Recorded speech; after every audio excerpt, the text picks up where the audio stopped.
இப்போ நம்ம சாரங்க குஞ்சுகள் கதையை வந்து மகாபாரத்தில் பார்த்துட்டு இருந்தோம். அந்த கதையில் வந்து திடீர்னு கொஞ்சம் சார்ஜ் டவுன் ஆகி நம்மளது பாதியில் நின்று போயிடுது. பரவாயில்ல, மீதி பாதி கதையை இப்போ தொடர்கிறோம். இப்போ அந்த மாதிரி வந்து நம்ம என்ன சொல்லிகிட்டு இருந்தோம் அப்படின்னா, இந்து மதத்தில் இந்த சனாதன தர்மங்களை பற்றி சொல்லிகிட்டு இருந்தோம். சனாதன தர்மத்தில் இந்து மதம் எவ்வளோ உயரமானதுன்னு சொல்லிகிட்டு இருந்தோம். இந்த கதையும் சொல்லிகிட்டு இருந்தோம். இந்த கதையில் வந்து நம்ம அடுத்து பார்ப்போம். இதில் என்னென்னு கேட்டிங்கன்னா, இப்போ இந்த சனாதன தர்மத்தில் அடுத்து நம்ம பார்க்க வேண்டியது என்னென்னு கேட்டிங்கன்னா வந்து இப்போது ஓகே, ஒரு நிமிஷம் இருங்க.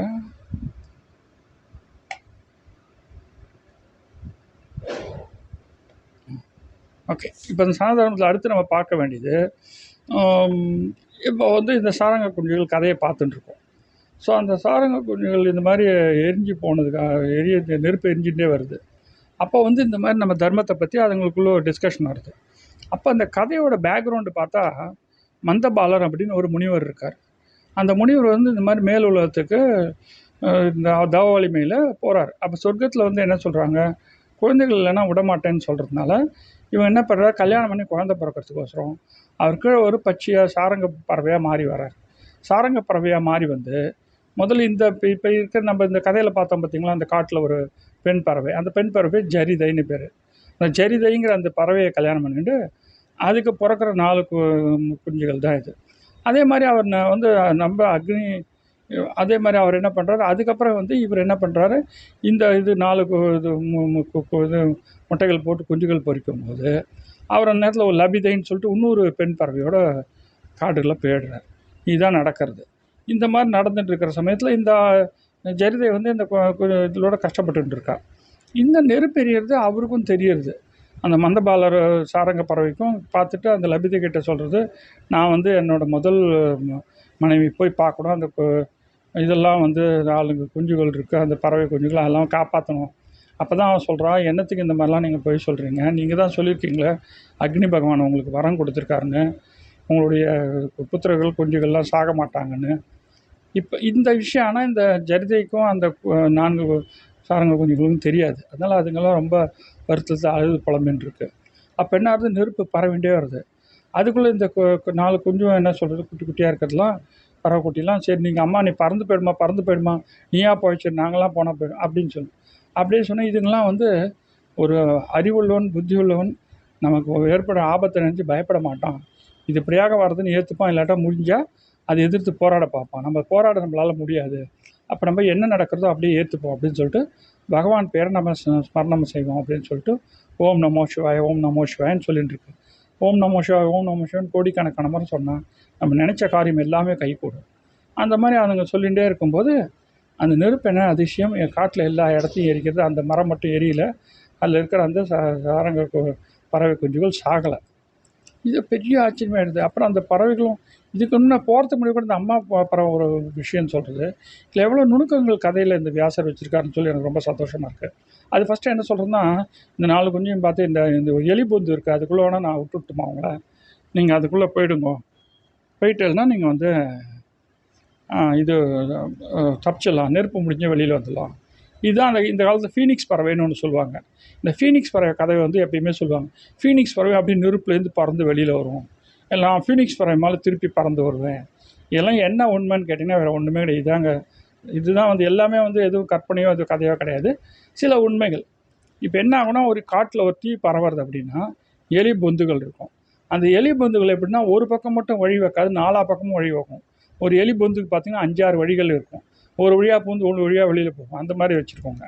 அதனால் இது என்ன பண்ணுவாங்கன்னா, காட்டில் நெருப்பு வந்ததுன்னா அந்த நெருப்போட ஹீட்டை பார்த்துட்டு எலி பொந்துகள்லாம் நெருப்பு இல்லாத பகுதி வழியாக வெளியில் ஓடி போயிடும். இப்படி ஓடி போயிருந்தால் என்ன ஆகும், பறவைகள் மாட்டியிருந்தால் அந்த பறவைகள் என்ன பண்ணும், அந்த எலி பொந்துக்குள்ளே போய் பூந்துக்கும். அது ஃபீனிக்ஸ் பறவைகளும் அந்த மாதிரி எலி பொந்துக்குள்ளே போய் பூந்துக்கும். அப்போ நெருப்பு மேலே இருக்கிற நெருப்போட ஹீட்டை வந்து அது எலி பொந்துக்குள்ளே வராது. அப்புறம் இந்த ஹீட்லாம் முடிஞ்சு பறவை நெருப்பு எரிஞ்சு முடித்தோடனே அது கொஞ்சம் நெருப்பு அணைஞ்சோடனே என்ன பண்ணும், ஃபீனிக்ஸ் பறவைலாம் அந்த எலி பொந்துக்குள்ளேயும் வெளியில் வந்து பறந்து மேலே போகும். இதுதான் வெளியில் இருக்கிறவங்க பார்த்தா என்ன தெரியும்னா, ஒரு காடே பற்றி எறியறது பார்ப்பாங்க. பற்றி எரிஞ்சவங்க நெருப்பு அணைஞ்ச பிறகு பறவைலாம் ஒன்றுனா வெளியில் பறந்து வரது பார்ப்பாங்க. இந்த புத்திசாலித்தனம் ஃபீனிக்ஸ் பறவைகிட்ட இருக்குது. இவ்வளோ தாங்க உண்மை. அந்த ஃபீனிக்ஸ் பறவைகள் என்ன பண்ணுறது, இந்த மாதிரி பொந்து பகுதிகளில் போய் நெருப்பு எரியும்போது உள்ளே பூந்துக்கிறது. அப்புறம் நெருப்பு அந்த ஜுவாலைகள்லாம், ஏன்னா ஜுவாலையில் பறந்து போனால் ஜுவாலையாக அதை அழிச்சிடும். ஜுவாலைகள் முடிந்து ஓரளவுக்கு அணையும் போது அதுங்க வெளியில் வந்து பறந்து போகிறது. நம்ம மழனுக்கு ஒரு இடத்துல போய் ஒழிஞ்சிப்போம். அப்புறம் மழனு என்ன பண்ணுவோம், வெளியில் வந்து நடக்க ஆரம்பிப்போம். அந்த மாதிரி பண்ணுறது இதுதான் உண்மை. இப்போயே இனிமேல் தெரிஞ்சுக்கோங்க, ஃபீனிக்ஸ் பறவை எப்படி நெருப்புலேருந்து பறந்து வரும் அப்படின்னா நிறைய பேர் அப்படி எரிய நெருப்பில் அப்படி பறந்து வரணும்னு நினைப்போம். எரிய நெருப்புலாம் பறந்து வராது. இதுதான் அது அறிவு. இது பேர் தான் பகுத்தறிவு. பகுத்தறிவு யாருக்கு நிறைய இருக்கும், சனாதன தர்மத்தை யார் பின்பற்றாரோ அவங்களுக்கு தான் நிறைய பகுத்தறிவு இருக்கும். ஏன்னா அவங்க எல்லாத்தையும் ஆராய்ச்சி படிப்பான். உபநிஷத்துலாம் ஆராய்ச்சி படிக்க சொல்கிறது. இந்த ஆராய்ச்சியே இல்லாத சில மரமண்டைகள்லாம் இருக்கும், அதுங்க ஏதாவது வளரின்னு இருப்பாங்க. அதை பற்றி நம்ம கவலைப்பட வேண்டாம். ஆராய்ந்து படிப்பவர்கள் ஞானத்தோடு இருப்பாங்க. எல்லாத்தையும் ஆராய்ச்சி படிக்கணும். ஒன்றுமே படிக்காமல் ஒன்றுமே தப்பு தவறோ சொல்கிறேன். இப்போ நியூஸே அப்படி தான். பல டிவியில் வந்து நியூஸ் வியூஸ் சொல்கிறாங்க. வியூஸ்னால் என்ன, கருத்துக்கள். அவங்க நியூஸ்ன்னு சொல்லிட்டு வியூஸை சொல்லிட்டு இருக்காங்க, அவங்களோட கருத்தெல்லாம் சொல்லிட்டு இருக்கான். இந்த மாதிரி தான் டிவிகள்லாம் பண்ணிகிட்டு இருக்கு. தர்மத்தை விட்டுட்டாங்க, நேர்மையை விட்டுட்டாங்க, உண்மையை விட்டுட்டாங்க. சும்மா அவனுக்கு தோன்றதுலாம் அவனுக்கு தோன்ற கருத்தெல்லாம் ஏற்றி அவனுக்கு பிடிச்ச அரசியல் கட்சி பக்கம் பேசுவோம். இதெல்லாம் வந்து தர்மத்திலேருந்து நகர்ந்து போன நியூஸ் சொல்கிற டிவி கிடையாது, வியூஸ் சொல்கிற டிவி. வியூன்னா கருத்துக்கள், அவ்வளோதான். சரி, இப்போ நம்ம அடுத்த கதைக்கு வருவோம். இந்த மாதிரி அந்த பறவை வந்து நெருப்பு அணைஞ்சு போனோன்னா அப்போ தான் இந்த ஆண் பறவை, அந்த மந்தபாலர் பறவை வர்றது.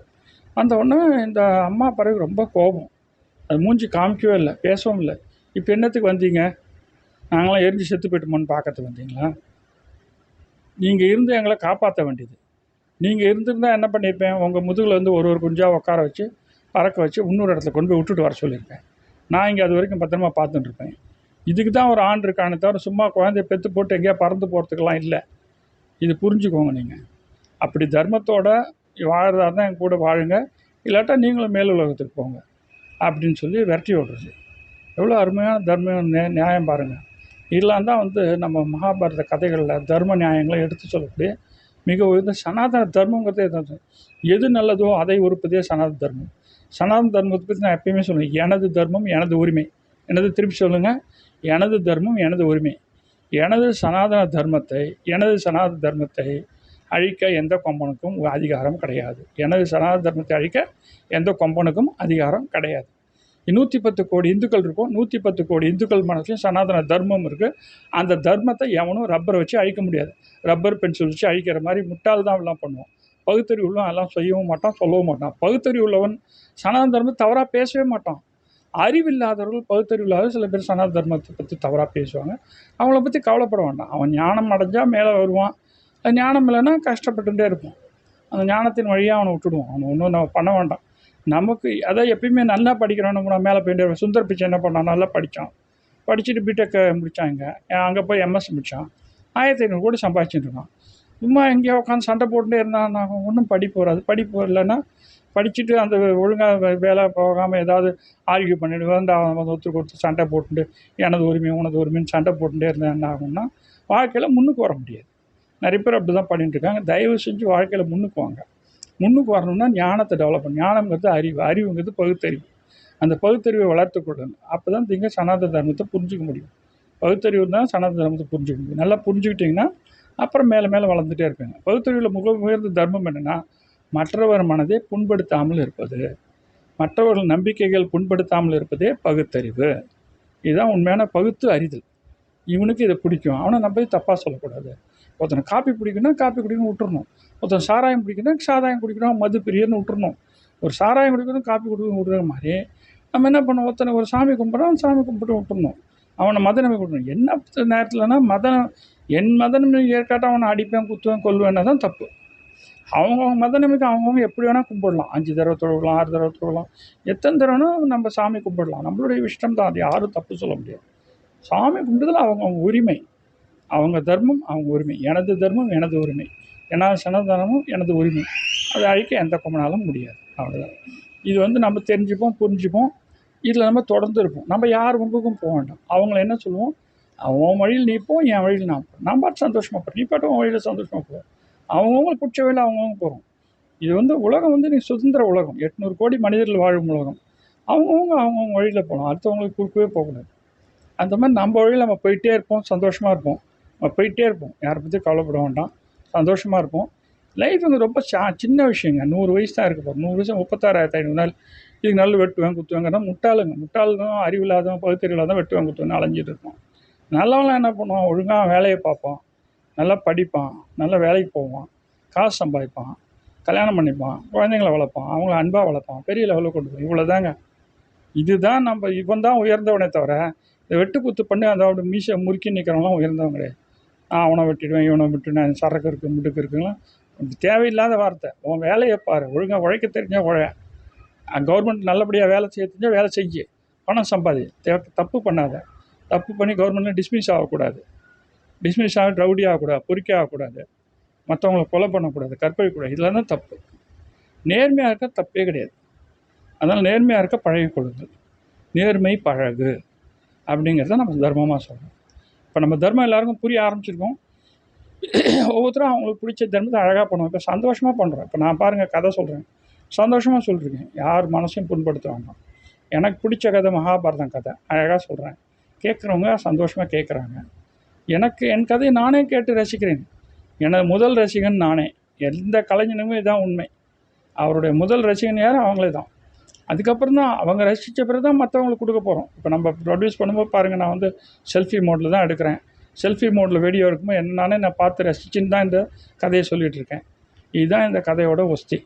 இந்த ஒஸ்தி உயர்ந்தது எல்லாமே நம்மக்கிட்ட இருக்குது. அதனால் எதை பற்றியும் கவலைப்பட வேண்டாம். வல்லவன்னாலும் நம்மக்கிட்ட இருக்குது, ஒஸ்தினாலும் நம்மக்கிட்ட இருக்குது, உயர்ந்த துணிவுனாலும் நம்மக்கிட்ட இருக்குது, விடாமுயற்சினாலும் நம்மக்கிட்ட இருக்குது, எல்லாமே நம்மக்கிட்ட இருக்குது. இதெல்லாம் வச்சு நம்ம பெரிய லெவலில் வருவோம். அந்த வார்த்தைக்கு தான் நம்ம பாடுபட்டுன்னு இருக்கோம். எல்லோரும் நல்ல உயர்ந்த நிலைக்கு வரணும் அப்படிங்கிறத நம்ம எல்லாருக்குமே எடுத்து சொல்லிகிட்டு இருக்கோம். அதனால் எல்லோரும் நல்லா இருக்கணும். இந்த உலகத்தில் இருக்கிற அத்தனை பேர் நல்லா இருக்கணும். உலகம் உங்களுக்கு என்னத்துக்கு அனுமதி கொடுக்குறது? ஒழுங்காக பிறக்கிறதுக்கு. அப்புறம் சட்டத்திட்டங்கள் இருக்குது, போலீஸ் இருக்குது, ஸ்டேட் இருக்குது, ரூல்ஸ் இருக்குது. எந்த பிரச்சனையும் யாருக்கும் பண்ணக்கூடாது. உன் வழியில் ஒழுங்காக நீ பாடம் படிக்கணும், உன் வழியில் ஒழுங்காக நீ வேலைக்கு போகணும். எந்த இது ரூல்ஸையும் மீறக்கூடாது. ரோட்டில் வண்டி ஓட்டணும், நேர்மையாக ஓட்டணும், எல்லாம் நேர்மையாக வச்சுக்கணும். அப்புறம் காலகாலத்தில் கல்யாணம் பண்ணிக்கோ, குழந்தை பெற்றுக்கோ, நேர்மையாக இரு, தர்மமாக இரு, யார்ட்டும் கெடுதல் பண்ணாத. நல்லபடியாக ரிட்டையர் ஆகி பென்ஷன் ஆகிட்டு அப்புறம் ஒரு நாளைக்கு விதி முடியும், செத்து போக வேண்டியதான். இவ்வளோ தான் பண்ணணும். தேவையில்லாமல் மற்ற தப்பாக பேசுறது, வம்பு பண்ணுறது, இதெல்லாம் பண்ணவே கூடாது. இதுதான் நமக்கு தர்மம். இந்த தர்மத்தை நீங்கள் புரிஞ்சுட்டிங்கன்னா இதுதான் சனாதன தர்மம், இதுதான் உயர்ந்த தர்மம். இந்த தர்மத்தில் நம்ம போவோம். நன்றி, வணக்கம்.